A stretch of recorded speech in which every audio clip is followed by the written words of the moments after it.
La source la plus riche en acides gras oméga 3 sur Terre n'est pas le saumon, ce n'est pas l'huile de poisson, ce n'est pas la graine de lin, le chia ou tout autre supplément sur une étagère de pharmacie. C'est une plante dont l'huile de graine contient 64% d'oméga 3 en poids. Une plante qui se réensemence si agressivement qu'une seule plantation nourrit une famille pendant des générations. Une plante qu'un demi-milliard de personnes consomment chaque semaine en Asie, utilisée comme aliment, médicament et huile pour lampes pendant des siècles. En Amérique, nous la pulvérisons d'herbicides et l'appelons une mauvaise herbe. Ce n'est pas un accident. Le 19 février 1942, le président Franklin Roosevelt a signé le décret présidentiel 9066. En l'espace de 6 jours, 120 000 personnes ont reçu des avis. Elles avaient moins d'une semaine pour rassembler leur vie dans ce qu'elles pouvaient transporter. Des fermes d'une valeur de 72 millions de dollars ont été vendues pour des centimes ou simplement abandonnées. Les récoltes encore en terre ont été saisies par des inconnus au moment de la moisson. Parmi ces fermes se trouvaient les jardins de famille américano-japonaises qui avaient cultivé cette plante pendant 30 ans sur le sol américain. Une plante que leur grand-mère avait cultivée pour l'alimentation, la médecine et l'huile.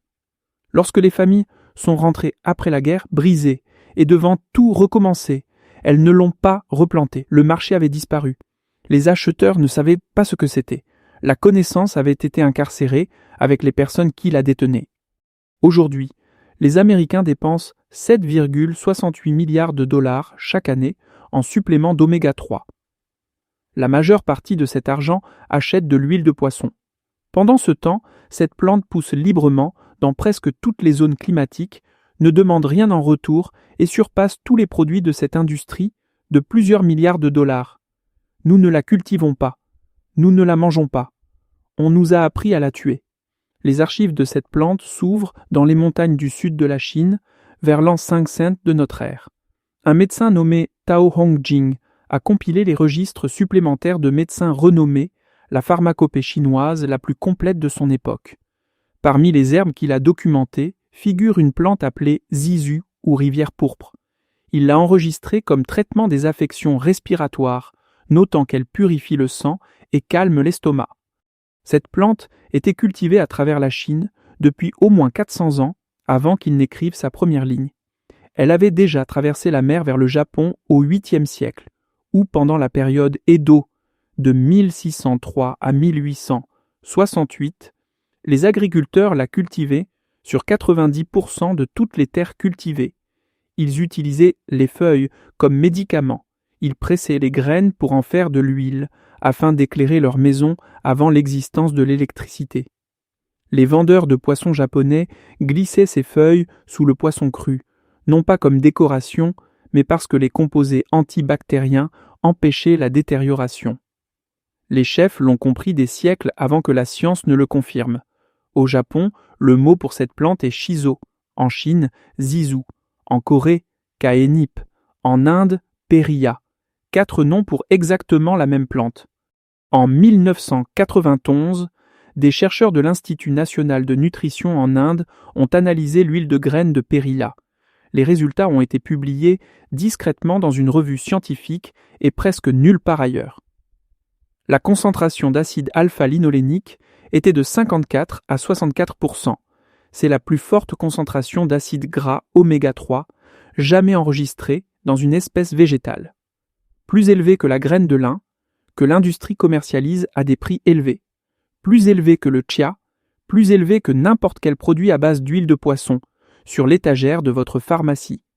L'huile de graine de perilla présente également le rapport oméga 3/oméga 6, le plus élevé de toutes les huiles de graines connues, soit 6 pour 1. Cela est important car le régime alimentaire occidental moderne est plus proche de 15 pour 1 dans la mauvaise direction, riche en oméga 6, pauvre en oméga 3. C'est un équilibre dangereux que des chercheurs de la Harvard Medical School ont lié à une augmentation de l'inflammation et des maladies cardiovasculaires. La plante contient également de l'acide rosmarinique. La perilla en contient plus que le romarin, plus que le basilic, plus que l'origan.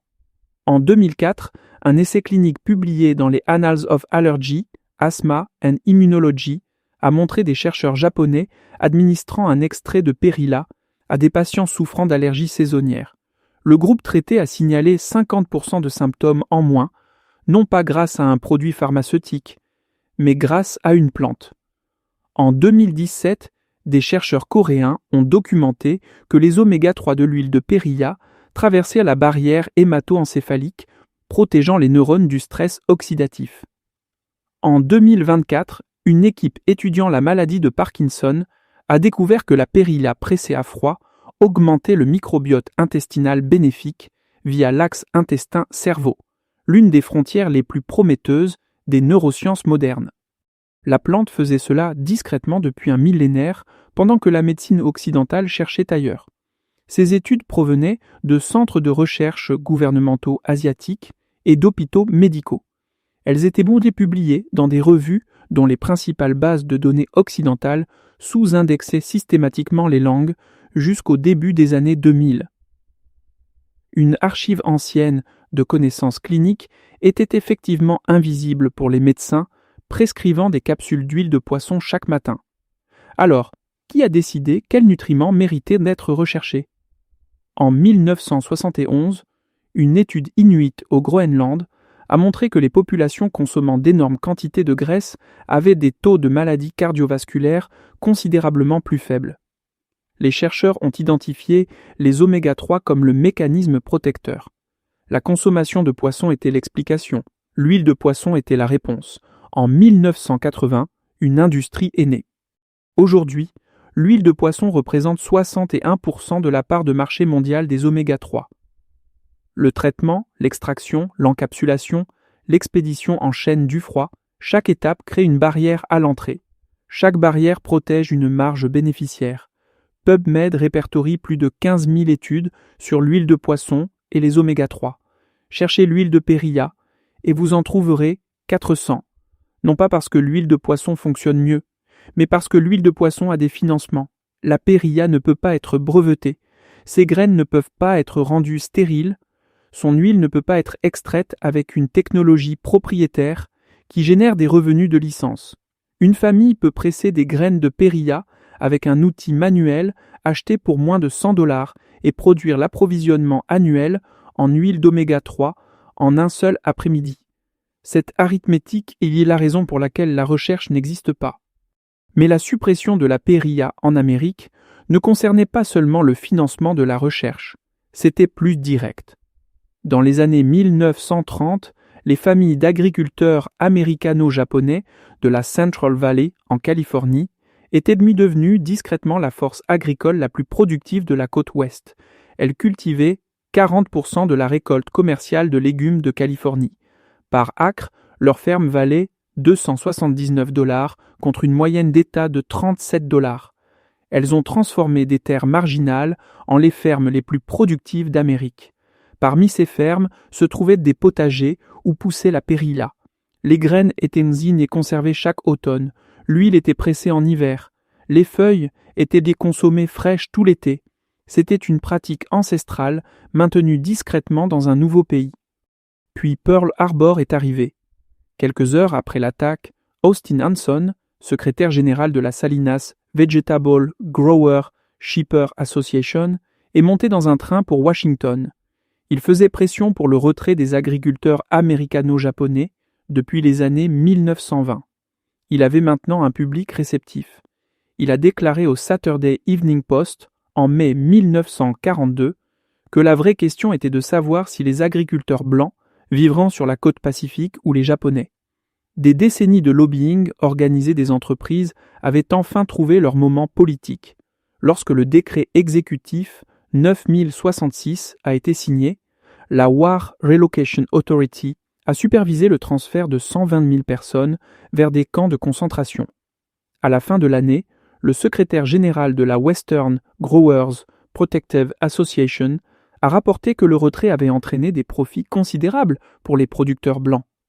Les fermes qui avaient été enlevées par lobbying ont été acquises par les mêmes organisations qui avaient exigé l'évacuation.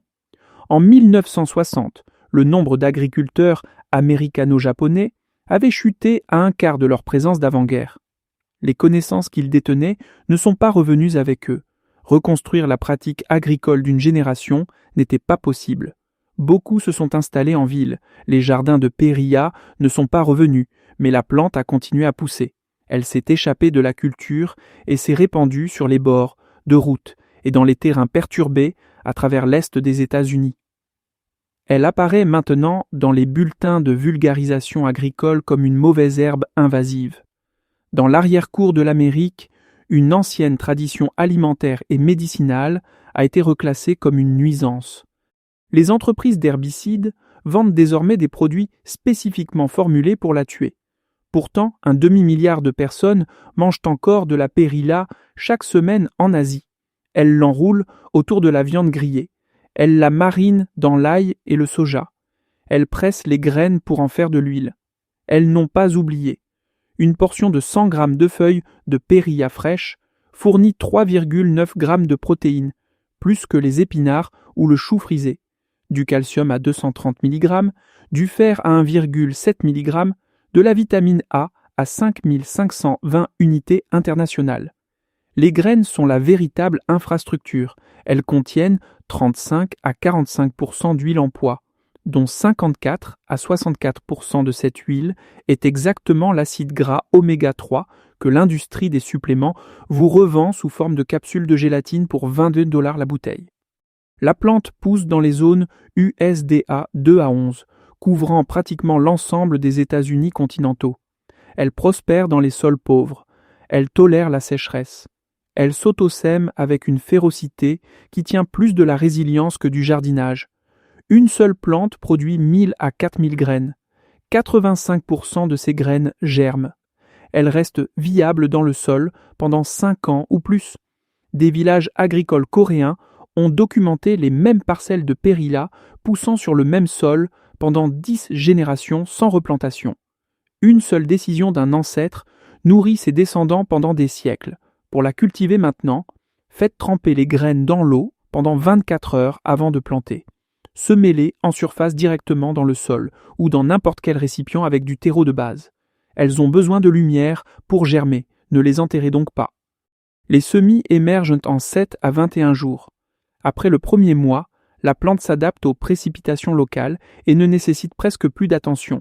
Récoltez les feuilles tout l'été. Mangez-les crues, enveloppez-les autour de la viande grillée, comme le font un demi-milliard de personnes en Corée et au Japon chaque semaine. Ajoutez-les aux soupes, faites-les sécher pour le thé d'hiver. À la fin de la saison, laissez certaines plantes fleurir. Les têtes de graines se briseront et se sèmeront. Ce que vous aurez n'est pas une plante de jardin. Vous aurez un système alimentaire permanent qui revient chaque printemps sans rien demander. Pour l'huile, laissez les têtes de graines mûrir complètement en automne. Séchez-les complètement, puis pressez-les à froid à l'aide de n'importe quelle presse manuelle. L'huile dorée se conserve jusqu'à 12 mois dans un récipient en verre foncé. Le tourteau de graines restant nourrit les poulets ou va au compost. Rien n'est gaspillé.